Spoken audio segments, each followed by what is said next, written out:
Hello, everyone. Today, I have a great privilege to welcome Peter Joshi. Hi, Peter. Thanks for joining the interview.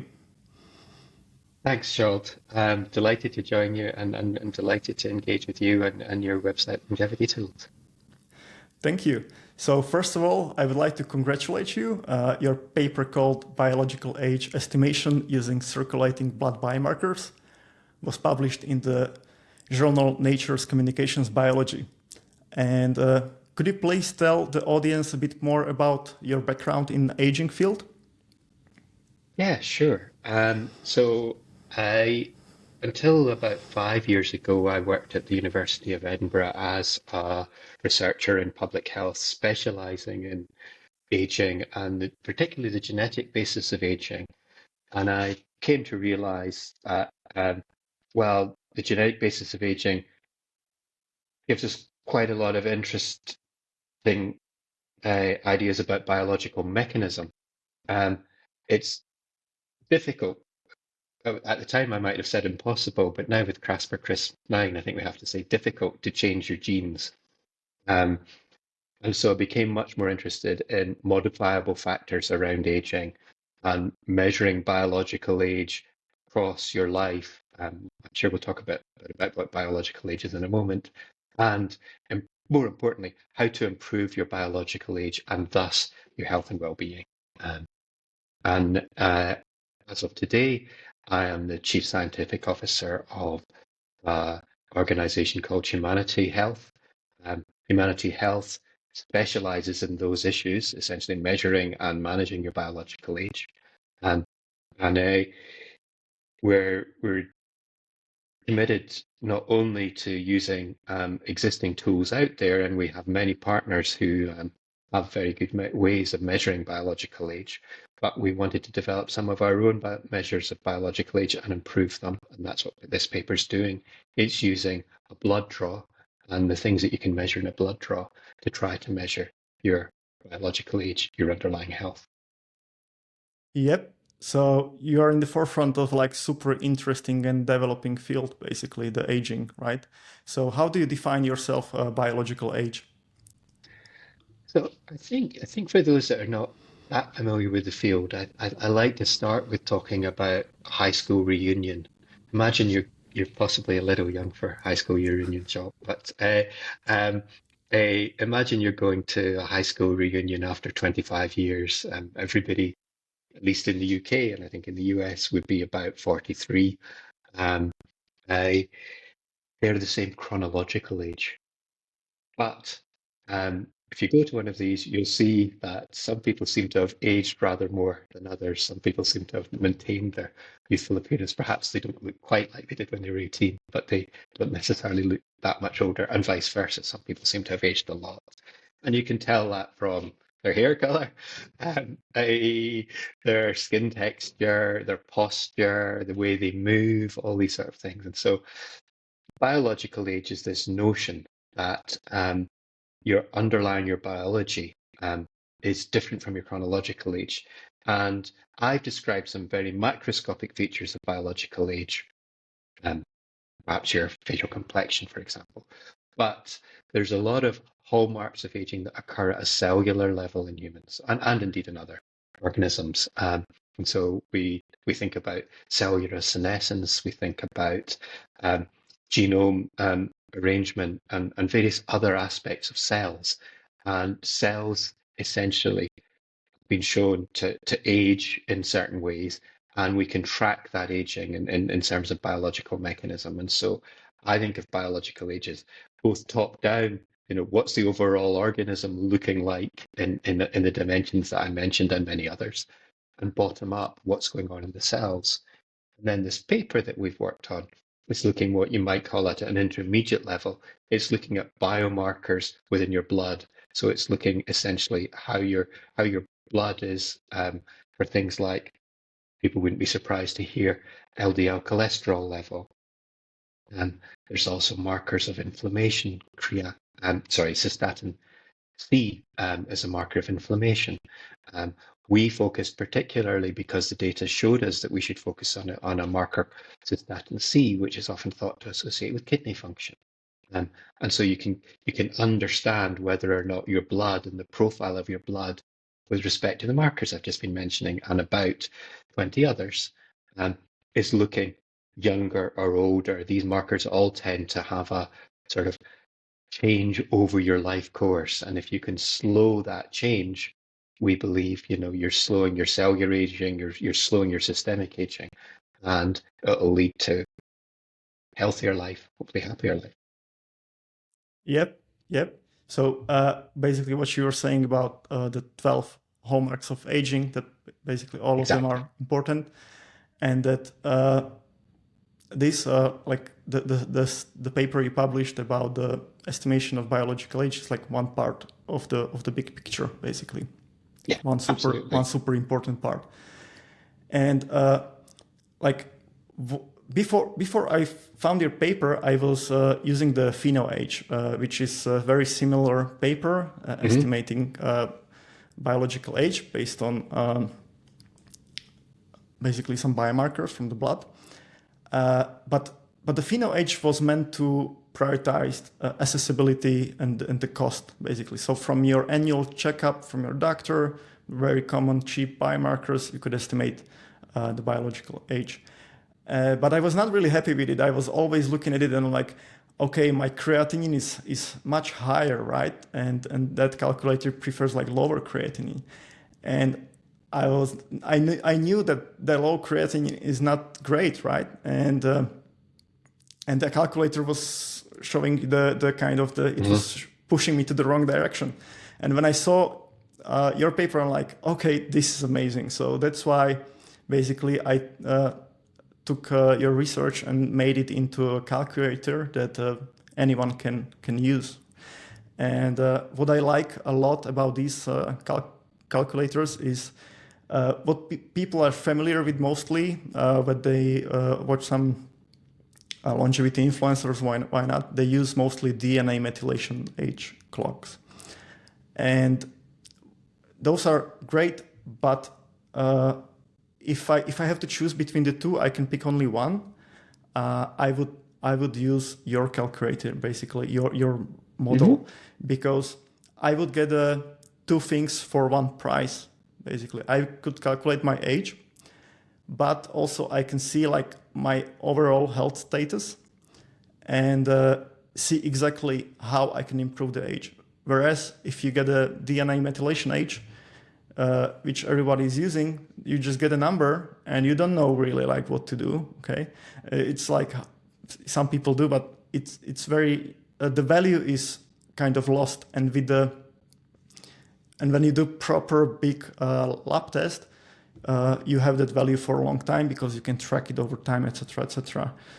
So that's why I'm much more like these kind of biological age clocks, and they highly correlate with each other. This is the cool thing that basically PhenoAge provides the estimation of DNA methylation age, and so they're almost the same basically. So I think maybe it's similar to here, right? That it tracks. I think that's right. Certainly, our measure and PhenoAge are significantly correlated, substantially correlated, I should probably say. Yeah. And as you say, PhenoAge, which is a great paper, as indeed is the DNA methylation age that they base PhenoAge on. That's based on PhenoAge, a great paper as well. So I think I very much agree with what you're saying about the accessibility of the individual components and being able to see perhaps, if this component were to change, or perhaps a suggestion, if the issues arising from a given blood biomarker being out of line with norms, how much a change would affect an improvement in the biological age. But at the same time, I wouldn't dismiss DNA methylation age. I think it's,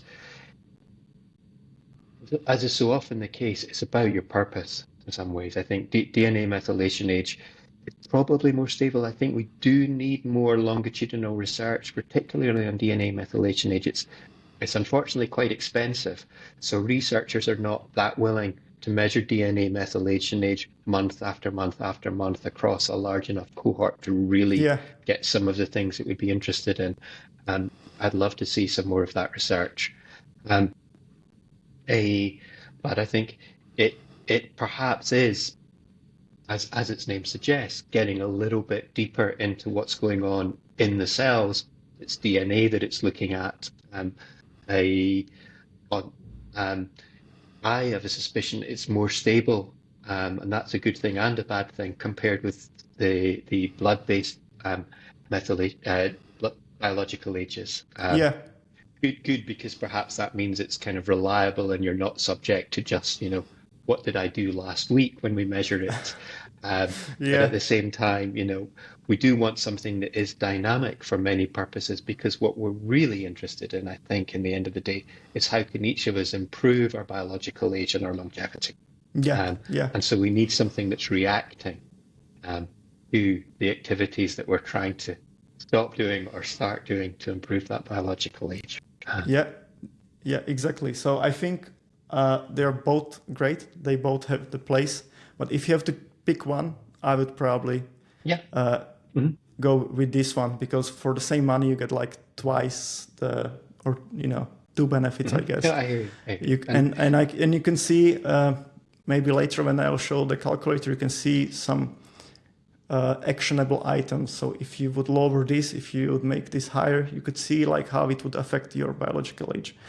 And yeah, and the DNA methylation age, not sure you will know much more about it than me, but I think it could be fooled quite a lot too with methyl donors.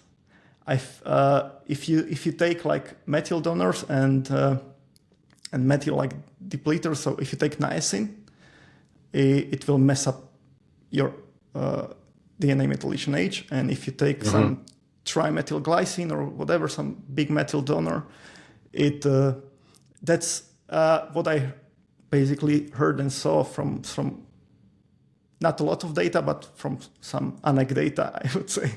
So they have this issue, but much less extent, like you say. Yeah, I mean, I don't feel able really to comment on that specific, but I certainly can comment generally. I think we need to be wary of all of these biomarkers. That improving the biomarker isn't really the objective. It's improving the underlying age and health. And Exactly. there are various ways that you can, on Yeah. a particular day, and most obviously improve your glucose profile or something. But Yeah. it's actually the longer term things, for example, and also even some of the biomarkers that we have in our biological clock. We can't be sure if improving them in itself actually improves your health, Yeah. Yeah. or they're just a marker of improved health. And you need to be very Yeah. careful about that point. And I'm sure the same is true on specific methylation sites inside your genome. Yeah. So it's a fascinating field to research in, but there are a lot of problems. Essentially, saying that we can move from association to causation. Yeah. That's the big It's question, right? Yeah, exactly. What's you said it perfectly. Basically, what many people are doing, and sometimes including me, it's called like lab hacking. So you just try to get the numbers to like the perfect lab numbers. But I try to think about it. Okay, instead of pushing it somewhere to a place where I want it to be, instead of supplements or why not, I'm trying to think, okay, what are the people that have these values naturally do, right?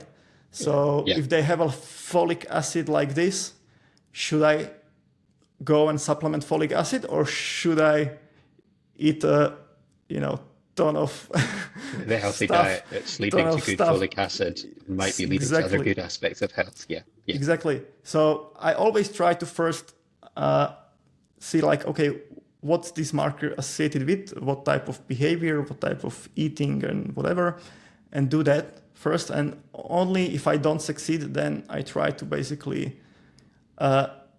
lab hack it anyway, right? To get it to optimal. But people sometimes maybe skip the first step, which is, Mm-hmm. you know, unfortunate. Yeah. And so what I liked about your paper too was that it was based on actual mortality, not on chronological age. So it was comparing the Levine PhenoAge was comparing to chronological age, but yours was actually comparing to mortality. So my understanding of the result, if for example the result came like, okay, you are 15 years younger, my understanding is that I'm expected to live 15 years longer than the average. Is that correct? Yeah. Yes, but I think to be fair, that was true of Levine PhenoAge as well. It's many of the biological clocks you see, and particularly the historical DNA methylation clocks, didn't do that. Um, they did kind of what you're saying. Um, we want to be mathematical about it. They trained the data on chronological age, where Yeah. whereas what we did, and in fact Liu et al., the PhenoAge paper did, was they trained the data on mortality itself. Um, and so yes, we're not just saying in one minor feature you look 15 years younger than than um, than the average person of your age. Um, we're saying that actually your mortality outlook is it's rare for somebody to be 15 years younger on our measure, to be honest. But your mortality outlook is that of someone 4 years younger, and that's holistic calculation taking into account all sources of mortality, not just the sort of specific blood biomarker that we happen to be looking at that time. And so I think yes, um, bearing in mind your absolutely valid reservations about lab hacking, um, if people are coming out with 3 years younger on our biological measure, it is saying that they have an overall health status, someone 3 years younger on this dimension, to be fair. But, the, the whole population that is looking 3 years longer will live 3 years longer. Um, individually, obviously, when I Yeah. say that. Yeah. Makes sense. Yeah. And also, like, what I like about your paper was the data set was quite large. It was 300,000 people.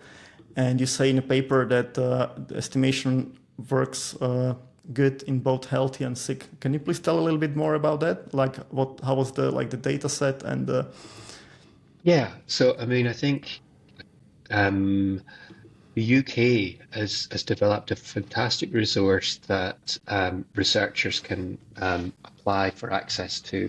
It's actually 500,000 people in that data set. But as you highlight, we use 300,000 of them because not everybody has necessarily been measured for all the things um, in the data set.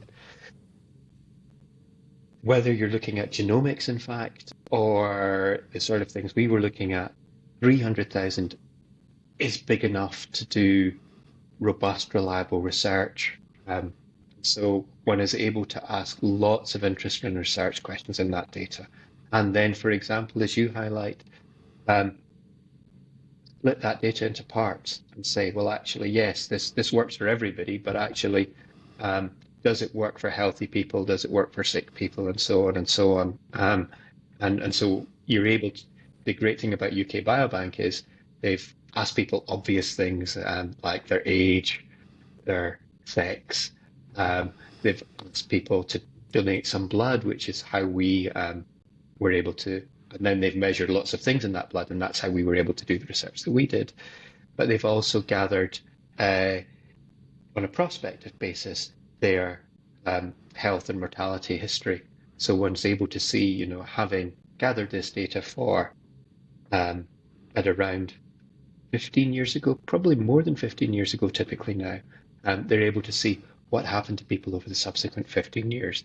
And then we're able to do all the studies associated with that. So it's a fantastic resource. And I think anybody that's statistically minded and got an exciting research question and a framework around it, I'd encourage them to look at it.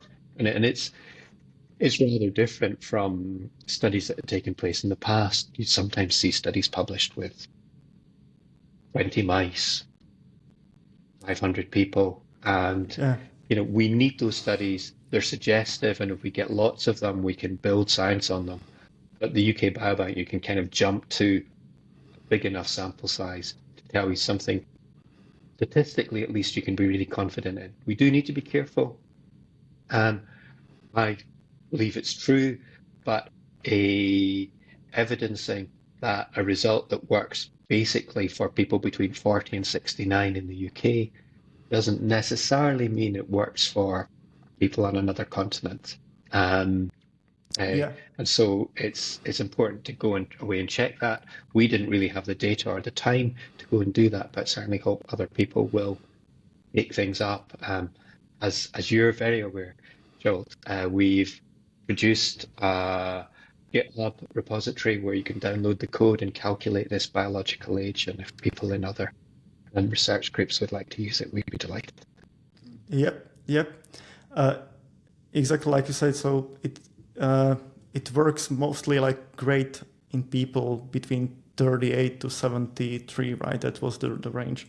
I actually tried it to like many more different people, and the oldest person I tried it on was like 92. And the person like looked, in good health and everything, but the calculator showed older number because it was not trained on the data. So I basically said like, okay, this is not what it was trained on, so it might not be the perfect correlation. Yeah, and there's going to be an awful lot of divergence when people get into their 90s, isn't there? So I think it's a data set or a set of people with a different set of characteristics. The middle age, the UK was interested to explore basically the development of health and morbidity essentially prior to old age, in the hope that then old age would be healthier and longer. Yeah. So perfect. And what I also liked a lot is that you split the data set into two and validated on, or not split, but you had different data set that was close to the original in terms of population and validated on that one. So it was validated by different data set that it was trained on, which is the correct way, right? The proper way to do it. That's right. What we did was we looked at all of the people who lived in England that were in the study, and worked out our biological age, and then saw that biological age had the properties we wanted in Scotland. I think that's got two benefits. I actually think this time the bigger one is, although it was only Scotland, not some country in Asia, you are at least checking that it can work in a geographically distinct place. It's certainly, the gold standard way of doing machine learning. I think actually with the statistical techniques we used, I think we were at very limited risk of that not working, because what we weren't doing, for those of your audience who are interested in these things, we weren't using 10,000 predictors or 1 million predictors.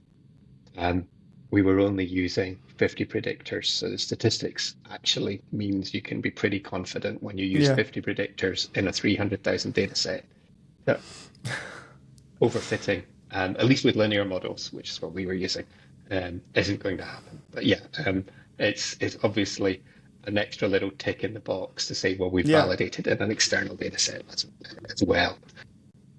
Yeah. So I will share my screen now, and we can go over the research.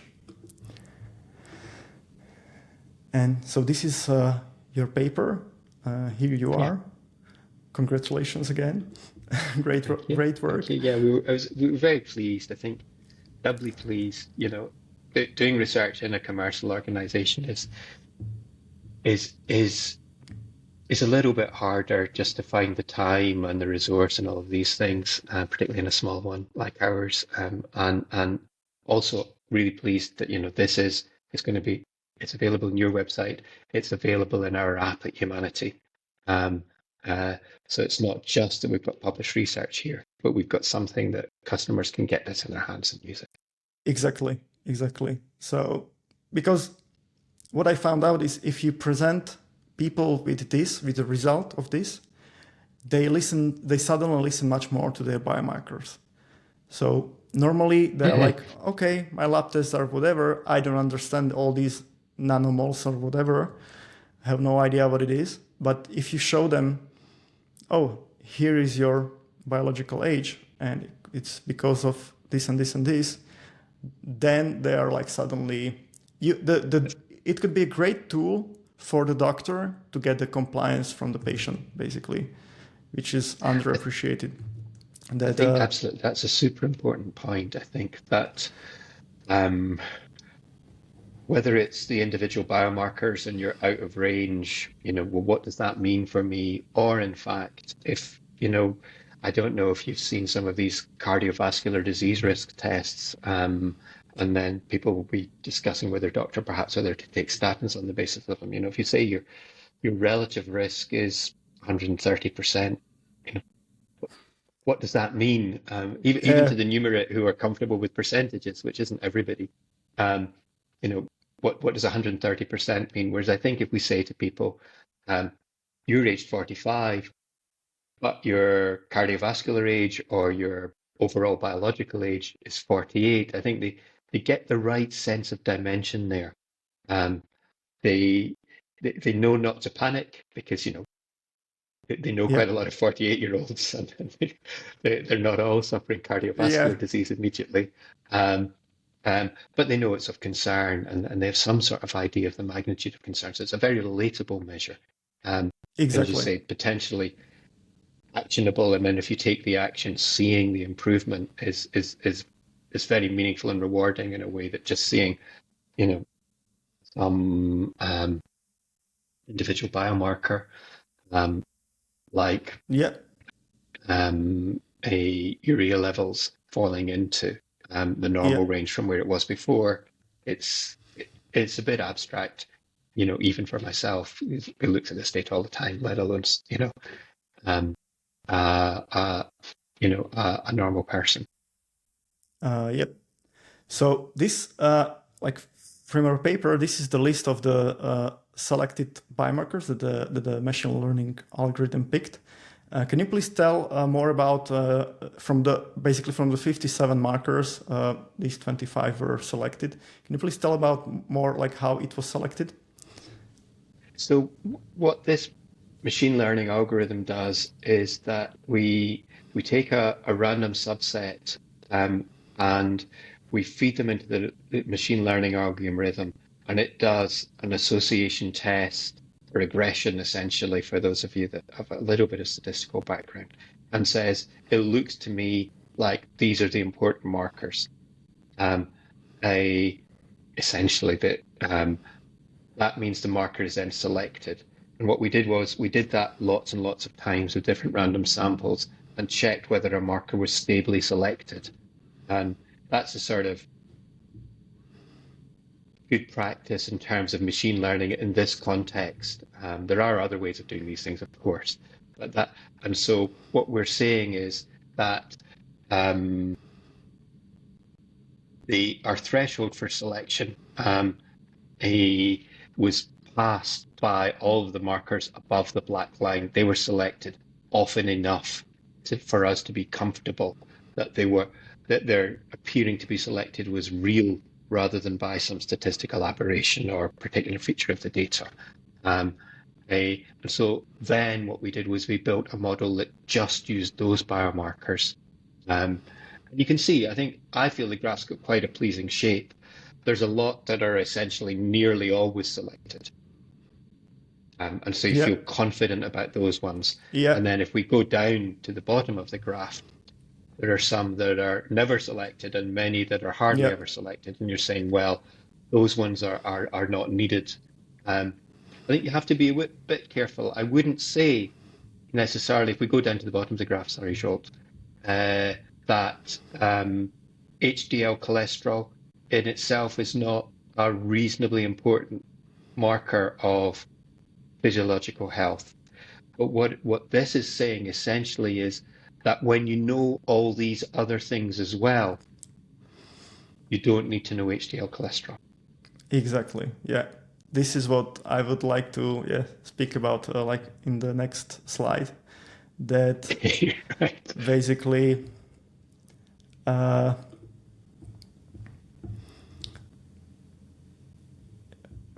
this is the super important stuff, right? This is uh, the image basically to look at. And uh, could it can you please tell like what we are looking at? So what are the red Yeah. ones? What are the blue ones? Yeah.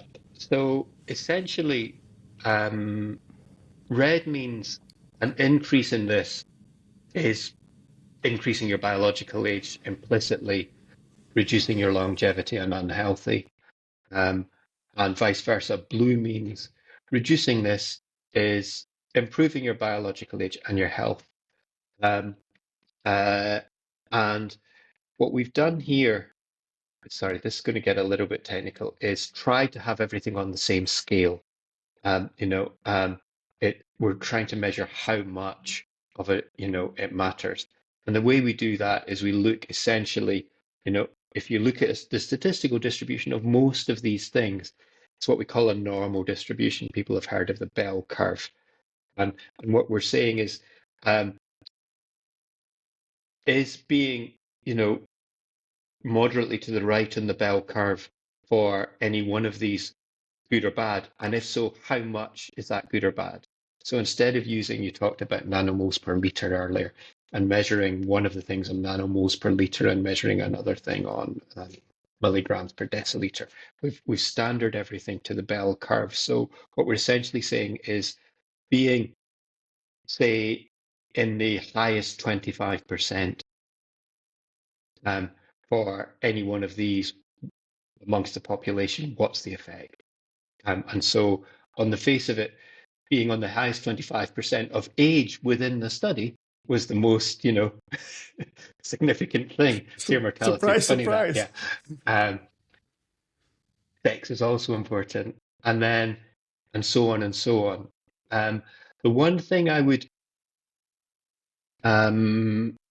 emphasize is that this is a study of everything simultaneously. So when we say cholesterol is good in the bottom panel, and that's what that is saying. We're saying that if absolutely every other one of these variables stayed the same and cholesterol increased, that would be health improving. Not causally health improving, but would be associated with an improvement in health in the population even. So there's two things you need to worry about. Firstly, we're not looking at causation here. And secondly, we're looking at each individual thing in isolation if everything else were to have to stay the same. Now, in practice, that doesn't happen. And so what will happen is that if cholesterol increases, many of these other markers will increase as well. Um, uh, and overall, therefore, the people with higher cholesterol will actually typically have a worse biological age.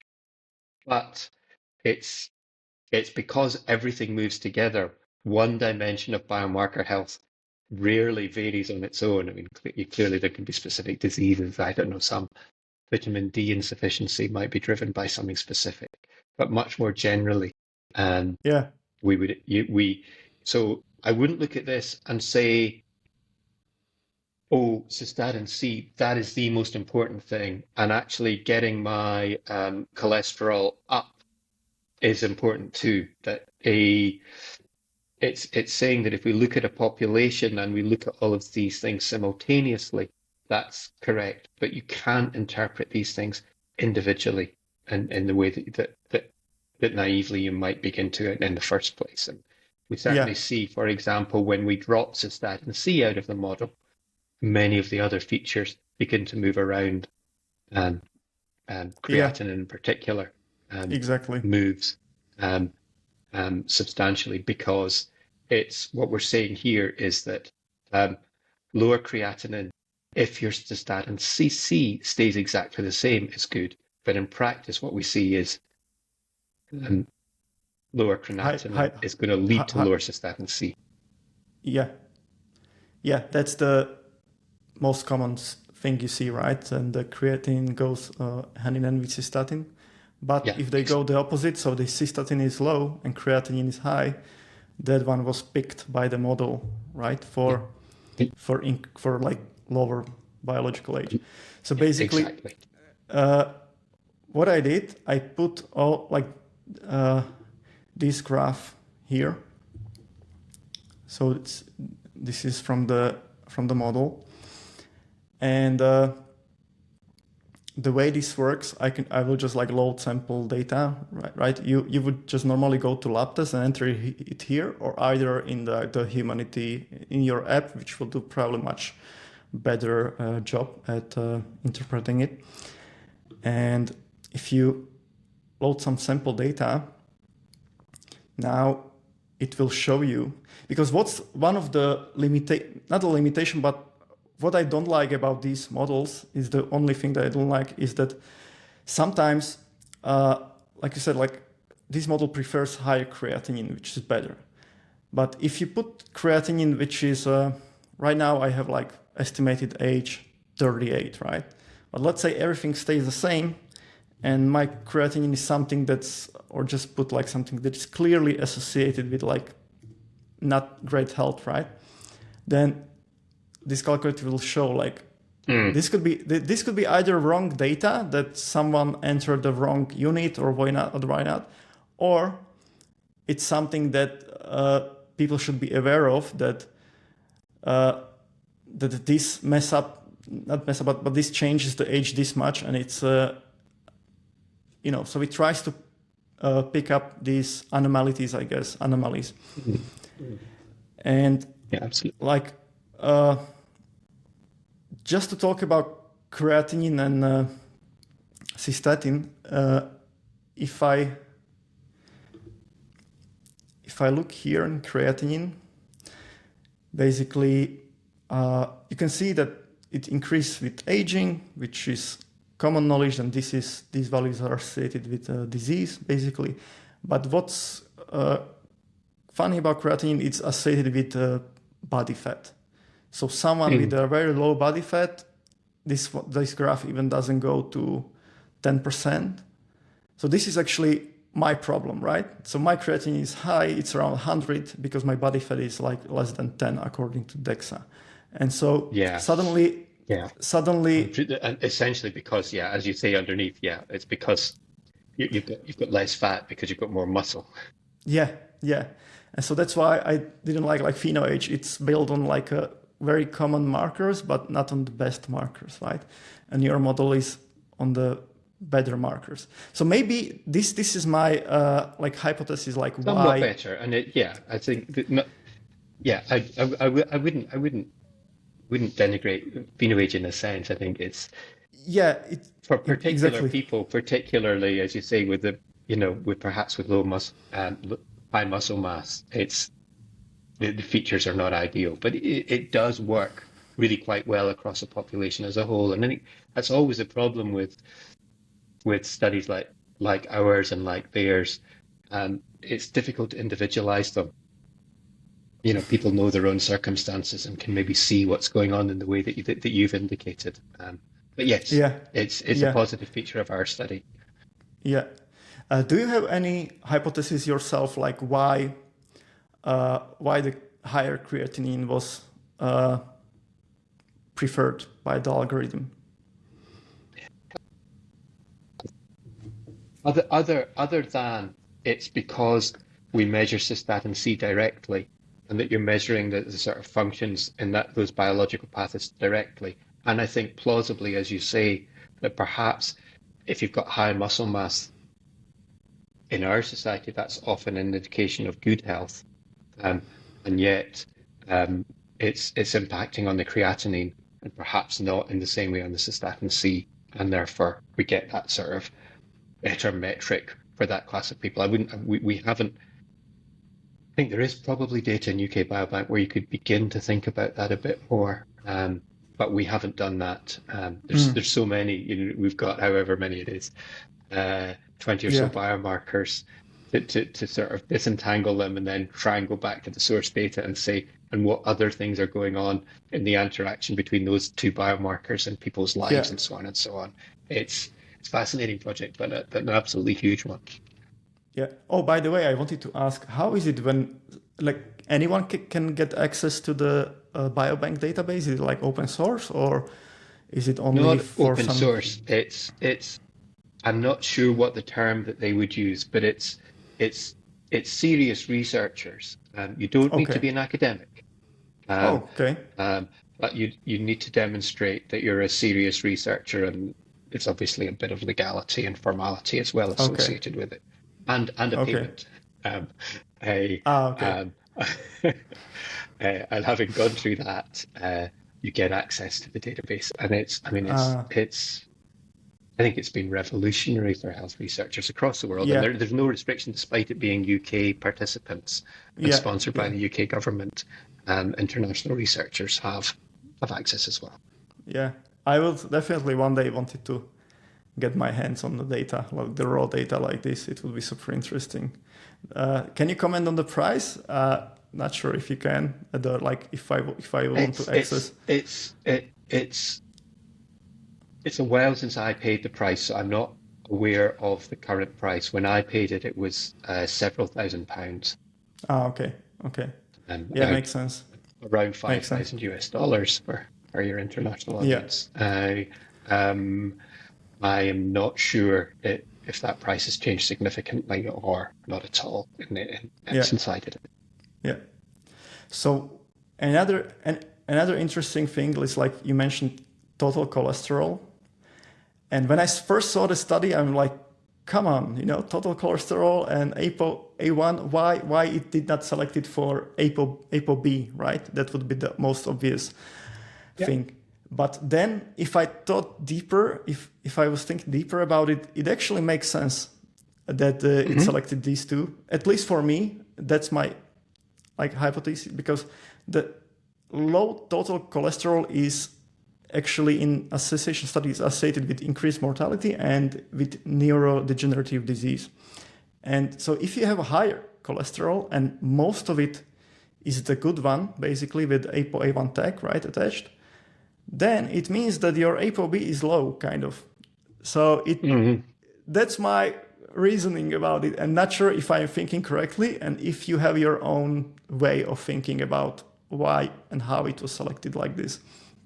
I don't have a particular hypothesis for that. Well, but I think your overall logic is very much when I look at this data, what I think, which is we, ha- if we look at the top half really, which is the what, a, you know, the negative ones. What we're saying is that if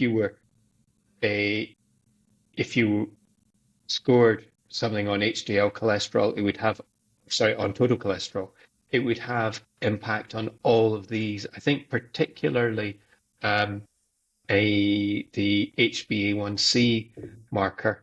When you Yeah, look at these things together, it's telling you something about people's lifestyle and diet. But yeah, if you look at the two of them separately, you essentially get a different story. HbA1c for um, people that are not familiar with it is I think now certainly in the UK the gold standard for assessing diabetes, and it's essentially about your insulin metabolism yeah, and your sugar consumption, essentially, and can't remember what it's called, highly digestible carbohydrates, yeah, um, uh, and so it's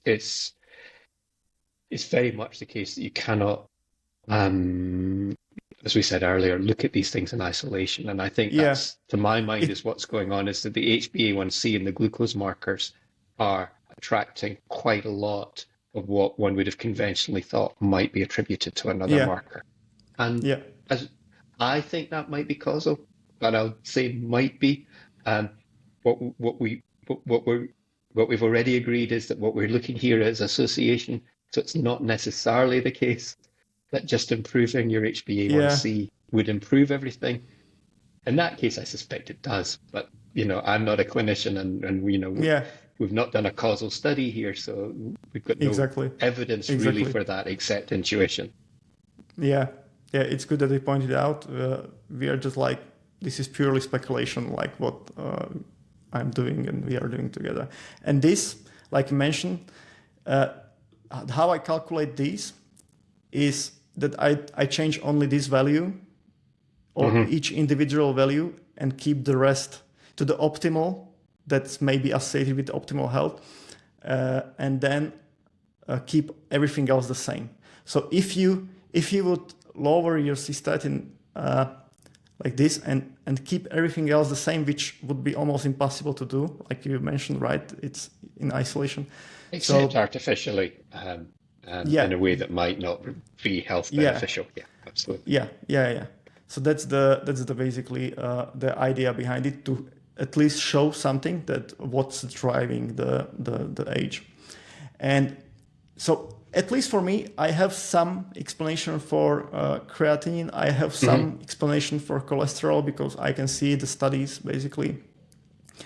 And but what I have zero explanation for as of right now is ALT. Like, why is higher ALT uh, like associated with lower age, but in the context that we have ALP here, so on the opposite spectrum. So can you speculate again on this one, maybe?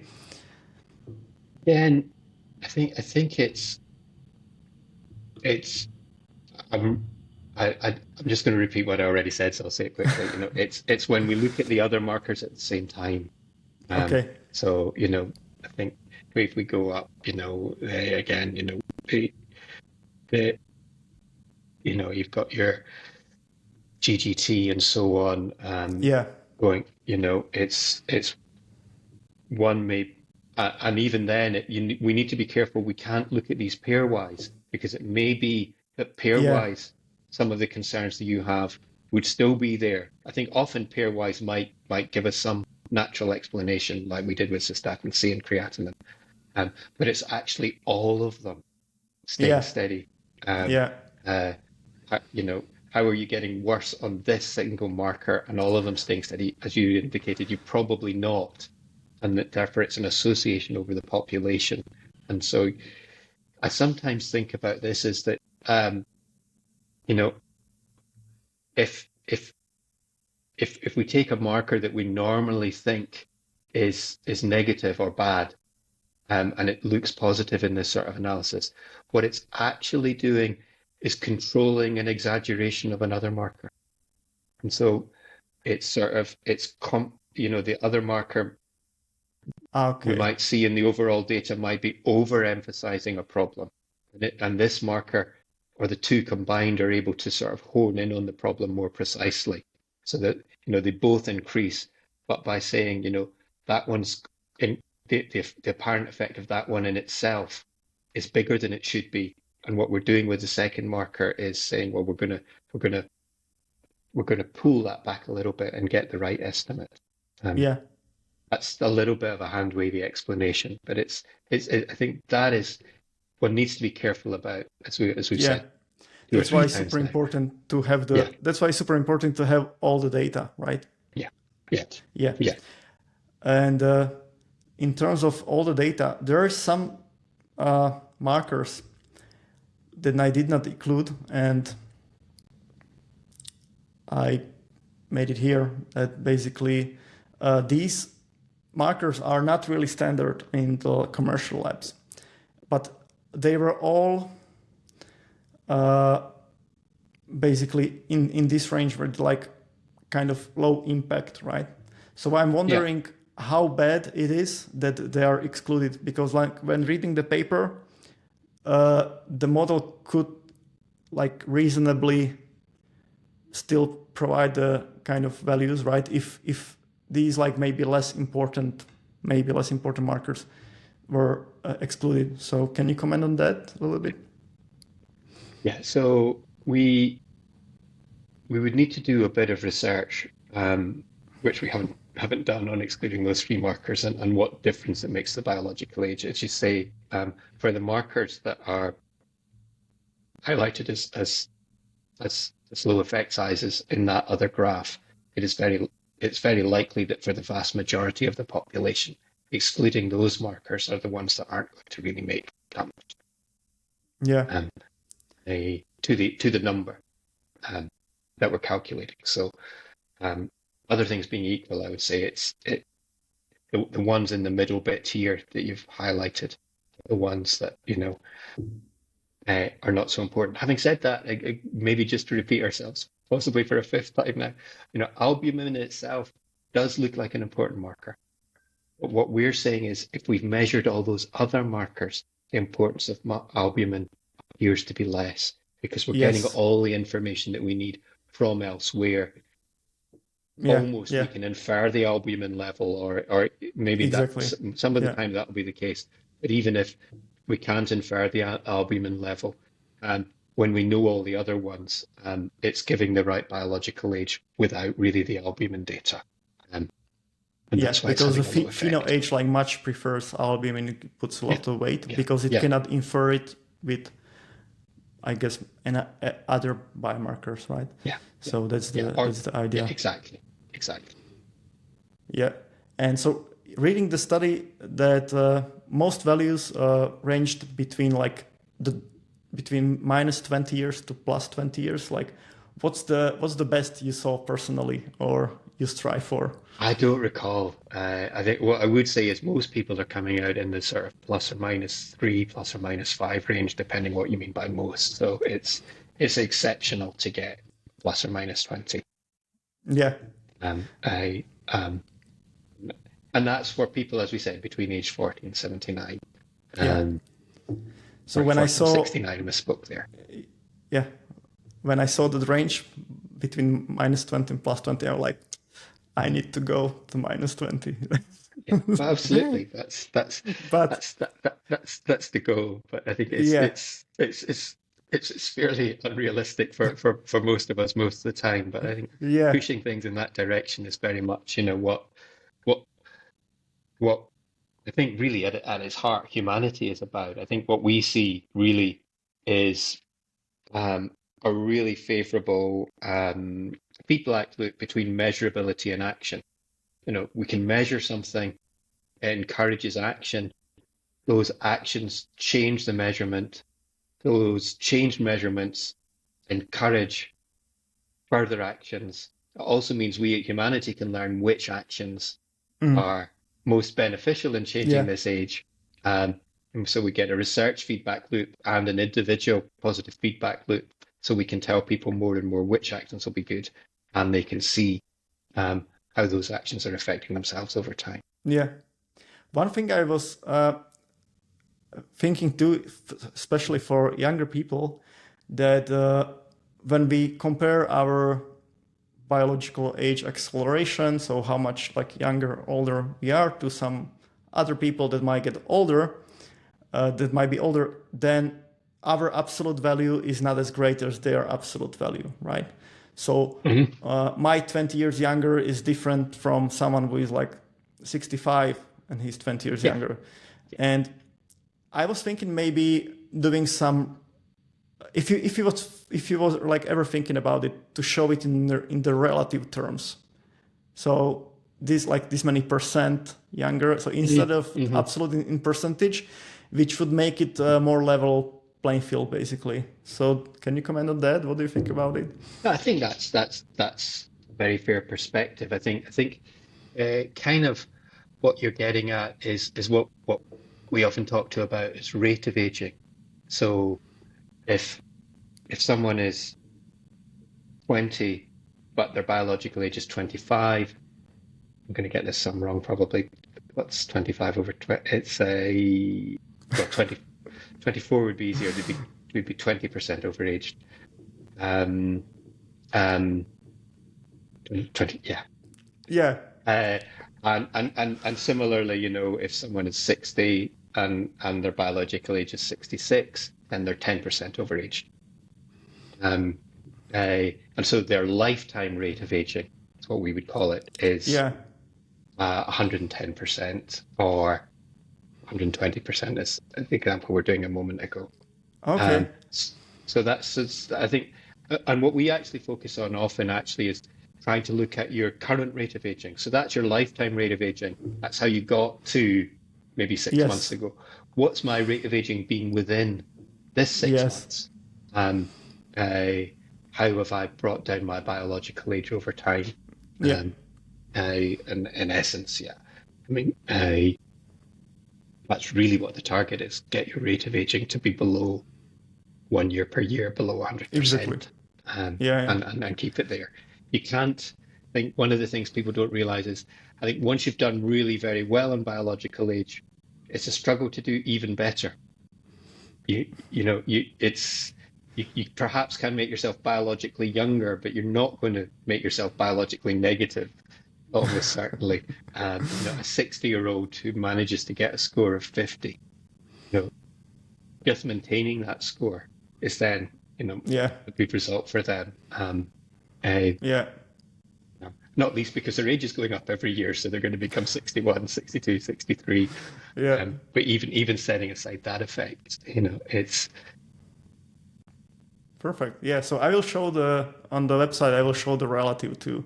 So maybe this, like some people could like prefer that one. mm, And yeah, like you mentioned, the acceleration, it's there is even for the listeners some like rejuvenation Olympics, right? If I'm saying it correctly.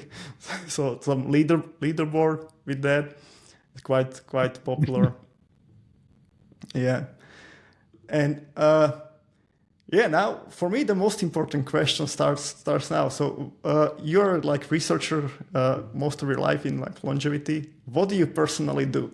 And this one doesn't need to be satisfied with any research, with anything. I just like asking, what do you do yeah, personally? sure. No, it's a fair question. A I would say I really just start probably with something very conventional, and that's moderation. Um, I Moderation in all things, and I don't know if you've heard this before, but moderation in all things, including moderation. So I think you don't need to be perfect every day of the year, but if you could be moderate most of the days of the year, that's certainly a good start. But the vast majority of days of the year, I think, probably would be way to put that. Will work. Um, Yeah. uh, um, a and then really, I think again, I think the dimensions that humanity use make sense to me and are sort of where I target my behavior. So we look at nutrition, we look at movement, we look at recovery, we look at mindfulness. So specific things I do is I try to exercise regularly. I try to focus on flexibility and not always doing quite as much yoga as I intend, but things like that. So not just muscle building and cardiovascular fitness, but something a bit more mindful, making sure that I get an optimal amount of sleep, um, uh, try to control stress. Obviously, your environment around you doesn't necessarily always allow that, but Yeah. and control of stress. And then um, nutrition. I'm very conventional. It's try not always successfully to keep my weight in the healthy range. Um, a Humanity at the moment, we really focus on intermittent fasting as one way to both manage insulin response and to manage weight. And I think that for a lot of people is quite successful. I'm Yeah. not that good at the intermittent fasting, I have to admit. Really suit my character or lifestyle. Yeah. But I do it a bit, and I am aware of it, and Yeah. certainly trying to avoid snacking and sugary drinks between meals and all that sort of thing. But Oh yeah. Yeah. Perfect. so So it's in I think terms, relatively conventional, and yeah. I'm certainly not doing any of the Yeah. the biohacks or the sort of the out there supplements that No biohacks there, So like eat well, sleep well, exercise, right? yeah, That's yeah. that's the basically That's the that's gist my of it. regime, and it's not to say that others um, Yeah. Yeah. are doing the wrong thing, but that's what I'm doing. Yeah. I have to ask. So in terms of fasting, do you prefer uh, time restricted eating, which means like within the day, or like 420 or something like that, or multi-day fasts? or how do you do it yourself? So to the extent I do it, and it is quite limited, it would be sort of saying, try and have dinner reasonably early in the evening, and then not eat anything till lunch or a slightly late lunch. Uh, multi-day fasting has yet to be tried on my Okay. part. Um, Yeah. Yeah. So time restricted eating. Yeah, perfect. And have you tried the fasting mimicking diet popularized by Dr. Longo? I'm not familiar with that one actually. Okay. Okay. It's like a very yeah. There is some research behind it. It is also with the Morgan Levine fasting mimicking diet. So they allow 400 calories per day, but it's mostly fat and carbs and zero protein. So the idea is Right. behind like not spiking mTOR or something, and so Hmm. zero protein, and they claim that they have the same kind of benefit, and they have some cancer research, etc. So it's quite Right. Yeah. I mean, interesting. there's certainly interesting things in this, and then no doubt what they're doing is measuring a biological age or equivalent or some sort of Exactly. biological profile at very least, and showing that biological Yeah. profile's improved. Yeah. Uh, and yeah, I think I'm not familiar with the research, so I can't be positive Yeah. or negative about Obviously. it Yeah. Yeah. specifically. I think these things are interesting. They need to be taken with a pinch of salt, about sustainability and about Yeah. affecting overall health and not just the biomarkers. But that's not to say that this doesn't do that. It's just, one needs to be aware Yeah. there's a big gap between an idea, one or two biomarkers improving, and actually in the long term, Yeah. health being improved. Exactly. So if we would know what's the most important thing, right? Everyone would do that. So it would be like much more Yeah, motivated and that's I to do the think right thing. that's where when when we manage to grow humanity, for example, what we're hoping to do is recruit millions of customers. We can track on the phone what they're doing. They tell us what they're doing, Yeah. Yeah. and we can make recommendations to them. And what we're very hopeful is that over time we can see which recommendations are working and which recommendations are working in a sustainable way. Um, Yeah. uh, but that requires time and a lot of customers, and it's quite Exactly. a long journey. I like your holistic approach there, right? Because if you have like all this data, then suddenly, and with a lot of people, like mentioned, you can suddenly see stuff that no other people have access to or something. So that's you can uncover basically some associations, right? And in terms of some biomarkers you measure, or even you mentioned like exercise and stuff like that, do you give attention to VO2 max or grip strength or something of these markers? So personally, yes, as a researcher, I think these are indicative. At Humanity at the moment, we haven't incorporated those in our potential biomarkers that we use. We're using much more movement patterns and step patterns Mm. to sort of look at sort of physical fitness. Um, Okay. a, and again, I think, it's we need to be careful. I think it's easy to confuse physical fitness with um, improved health and biological age. And I think we know it associates with it in general for people, but where they're already super fit, that are doing a Yeah. marathon, I'm not sure Yeah. if moving to an ultra marathon is Probably. really the way to go. I think that, there are other consequences on your system, for Yeah. example. So, yes, being fit is good, and being the right weight is healthy. But Yeah. there's limits, and I think things like measures like VO2 max, to get best in class cycling performance, Yeah. VO2 max, it's got other consequences. Yeah. Yeah. Exactly. It's everything has a limit, right? The famous like U shape or J shape. Yeah. It will show up eventually at some point. And even like resistance training, it shows up quite fast actually. So if you do like resistance training, some researchers show it, uh, it actually gets like worse real quick after you push it hard. Mhm. And cardio, you can push it quite a lot, but eventually you will, So yeah. Yeah, I suspect that's true. Yeah, and certainly also at least with running, which is one of the things that I do some of the time. I'm careful not to run too much because I think it might be improving my heart and lungs still because I don't run that much. But what's it doing to my ankles and my knees? Oh yeah, tell me about it. I'm a runner too, and I'm going through the exactly same things as you. So is it worth it, the 3 hour marathon, when my knees are like shut? So Yeah, exactly, this is the exactly. And at question. least, I guess you have to look forward longer, and is it going to inhibit your ability to run or do other things in 20 years' time? And then therefore, Yeah, um, yeah, you know, um, but I have exactly. What's the dose? a What's the lot of dose? people I know, are now not so mobile, in Yeah, their 50s and 60s because perhaps they have yeah, yeah, suffered injuries at earlier ages or just exactly, chronic wear.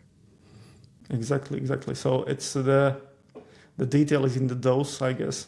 So to keep the VO2 max up, but in a way that not to mess up, not to get injuries and stuff.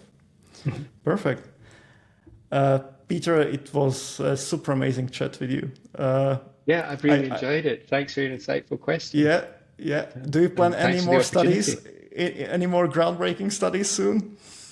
I think one of the things we're quite interested in is we've implicitly touched on this.